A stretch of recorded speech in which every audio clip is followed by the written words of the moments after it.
Grêmio e Estudiantes transformaram uma partida de futebol numa verdadeira guerra na Libertadores de 1983. Com 4 jogadores a menos, o time argentino arrancou um empate histórico na base da violência, da intimidação e com uma rivalidade que se estendia para fora do campo. Fica aí que eu já te conto que jogo foi esse.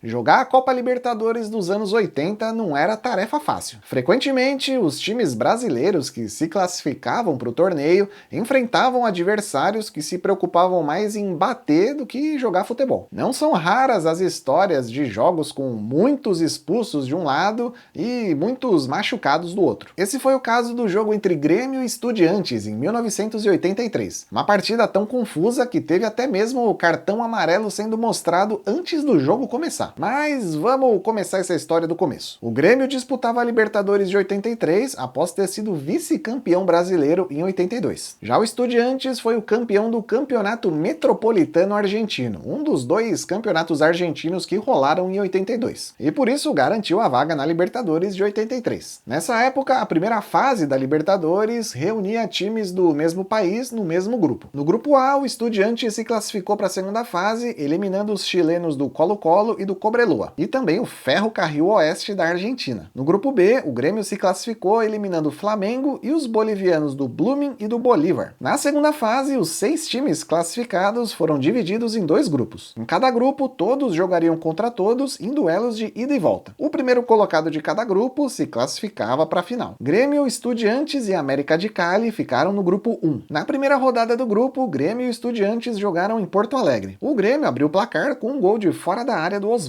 Ainda no primeiro tempo, o Estudiantes empatou com um gol de cabeça do Gurrieri. No segundo tempo, o técnico Valdir Espinosa tirou o Renato Gaúcho e botou em seu lugar o Tarciso. E já no final do segundo tempo, o Tarciso foi o autor do segundo gol gremista, após bela jogada do Caio, que deu chapéu e driblou 2 adversários antes de cruzar para o Tarciso fazer o gol. Final de jogo, Grêmio 2, Estudiantes 1. 3 dias depois, o Grêmio viajou para a Colômbia e perdeu por 1-0 do América de Cali. Em seguida, o América de Cali perdeu 2 partidas fora de casa. Primeiro, derrota para o Estudiantes por 2-0 na Argentina e depois derrota por 2-1 para o Grêmio em Porto Alegre. Até então, a classificação do grupo era essa: Grêmio em primeiro lugar com 4 pontos e Estudiantes e América de Cali com 2 pontos cada. Lembrando que lá em 83, a vitória no futebol valia 2 pontos. A próxima partida do grupo seria entre Estudiantes e Grêmio na Argentina. Se o Grêmio vencesse, garantia a classificação antecipada para a final. O Estudiantes precisava vencer, ou no mínimo empatar, para poder ter chance de classificação, já que o time argentino ainda teria mais uma partida contra o América de Cali lá na Colômbia. Fora de campo, a rivalidade entre Brasil e Argentina ia além do futebol. Em 1983, a Argentina ainda vivia os resquícios da Guerra das Malvinas, um conflito militar entre Argentina e Reino Unido pela disputa de 3 grupos de ilhas: as Ilhas Malvinas, as Ilhas Geórgia do Sul e as Ilhas Sanduíche do Sul. A Guerra das Malvinas durou pouco mais de 2 meses e foi encerrada após a rendição da Argentina em junho de 82. Durante a guerra, o governo brasileiro adotou a neutralidade, ou seja, não apoiou nem a Argentina e nem Reino Unido. Porém, durante a guerra e principalmente após o fim da guerra, aviões do exército britânico usavam a base aérea de Canoas, no Rio Grande do Sul,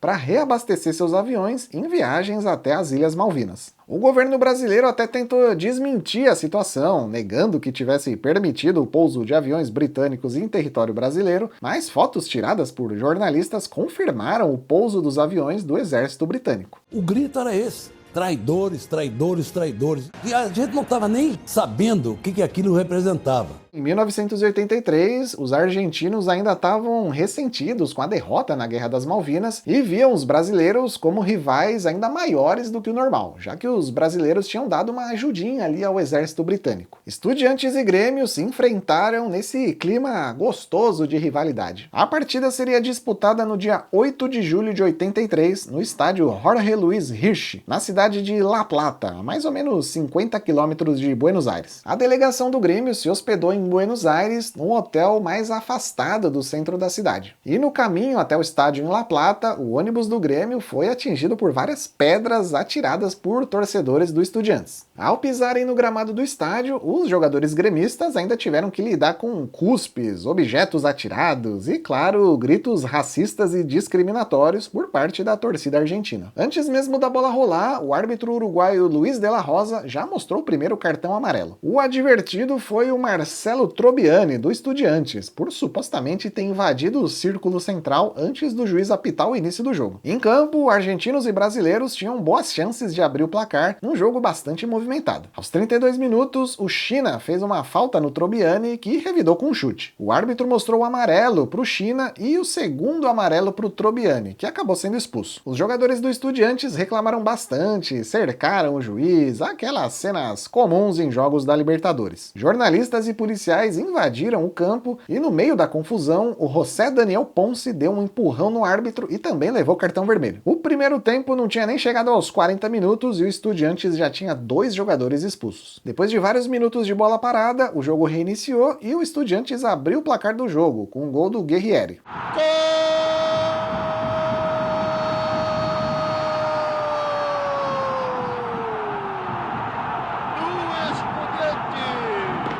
Logo depois, o árbitro marcou uma falta de ataque para o Estudiantes e o Renato Gaúcho aproveitou para dar uma provocada e chutar para o gol, mesmo com o jogo já parado. O goleiro argentino saiu em disparada atrás do Renato Gaúcho, que teve que sair correndo para não apanhar. Depois dos ânimos apaziguados, o Renato Gaúcho levou cartão amarelo. O Grêmio empatou o jogo no final do primeiro tempo, com um gol do Osvaldo.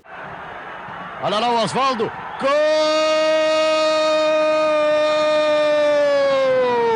Os jogadores do Estudiante vêm reclamar do Bandeira. O juiz está confirmando o gol do Grêmio, que vai virar para o segundo tempo em igualdade de condições em 1-1. Lá pelo lado esquerdo de pé esquerdo, Osvaldo.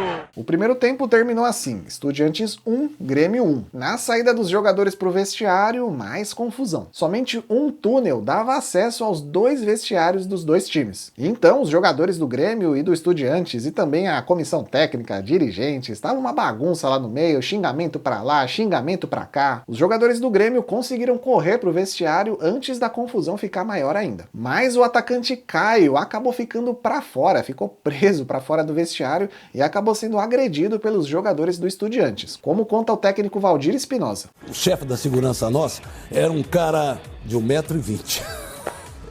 Ele parou na porta assim, esticou os braços assim: aqui ninguém entra, pode ficar tranquilo, do lado de dentro. Só que daqui a pouco começou a bater. Eles pensaram que eram os caras de Estudiantes tentando invadir. 1, 2, 3, 8, 9, 10. E eu olhei para a porta e todo mundo olhou para a porta. Faltava um. Era o Caio que tinha ficado para fora da porta. Abre essa porta. Ele ficou apanhando do lado de fora. Ele entrou no vestiário, o tornozelo dele estava inchado e eu tive que trocar ele do jogo. Por conta da lesão, o Caio teve que ser substituído no intervalo pelo César. O próprio César foi o autor do segundo gol gremista, aos 7 minutos do segundo tempo. A partir daí, os ânimos argentinos ficaram ainda mais exaltados. Os jogadores do Grêmio sofreram diversas agressões em campo, tudo com autorização do árbitro uruguaio, que fingia não ver nada. Aos 18 minutos do segundo tempo, o Renato Gaúcho fez fila, driblou 2 jogadores e mandou pro gol. Grêmio 3, Estudiantes 1.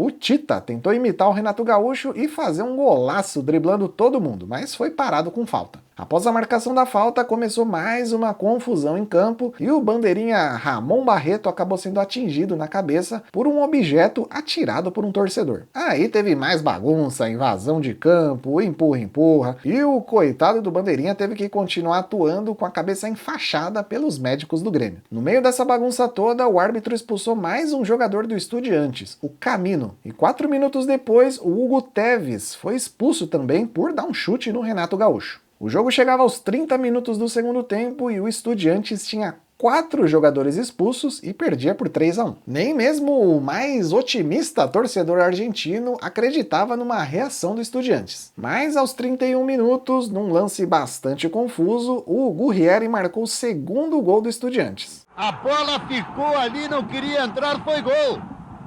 Gol!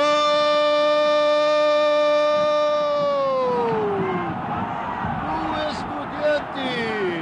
O Osvaldo ainda fez o 4º gol do Grêmio, mas o gol foi anulado por um suposto impedimento. A gente não tem a imagem lateral, aquele ângulo clássico das transmissões atuais, mas mesmo assim dá para reparar que o Osvaldo estava bastante atrás do jogador do Estudiantes, pelo menos 1 ou 2 metros. Um gol totalmente legal que foi anulado pelo Bandeirinha da cabeça enfaixada. Mas a gente tem que levar em conta também a pressão que o Bandeirinha estava sofrendo ali na beira do campo. O cara ia fazer qualquer coisa para evitar que o Grêmio vencesse. Nos minutos seguintes, o Estudiantes, com 7 jogadores em campo, foi inteiro pro ataque e aos 42 minutos conseguiu o improvável. O Guinhalli empatou a partida num bate-rebate dentro da área gremista.